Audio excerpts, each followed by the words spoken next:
Imagine locking eyes with a wounded animal. No words, no sounds, just a pain and a silent plea for help. I know that we all had that experience where we looked at an animal and wondered, what if they could talk to us? Or what if we knew what was going on in their mind?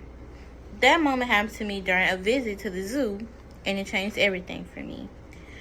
Becoming a vet means using my voice for those who don't have one.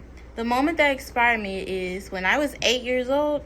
My parents took me to a trip to the San Antonio Zoo, and we were going through the marine animal exhibit, and we passed by some manatees. They were hurt. They looked exhausted, just tired.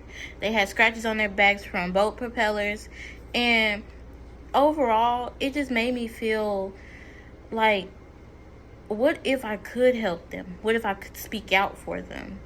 And that moment awakened a lifelong purpose that I've been actively pursuing from now and I think for the rest of my life.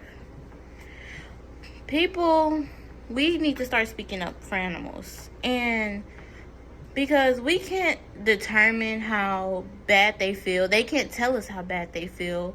Animals can't communicate their pain or needs in words. And without advocates, many suffer in silence due to neglect, abuse, or just bad living situations.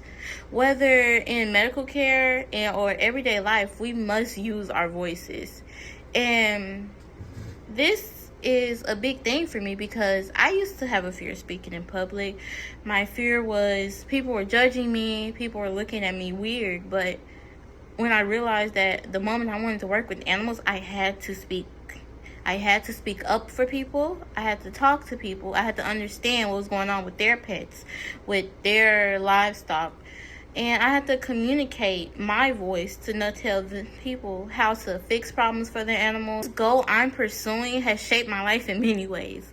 I've recently started taking animal science classes, which has taught me a lot about how animals work, how the field works, and the ins and outs of how we interact with humans for these animals, considering farmers, livestock, even grocery stores, because everywhere animals are there.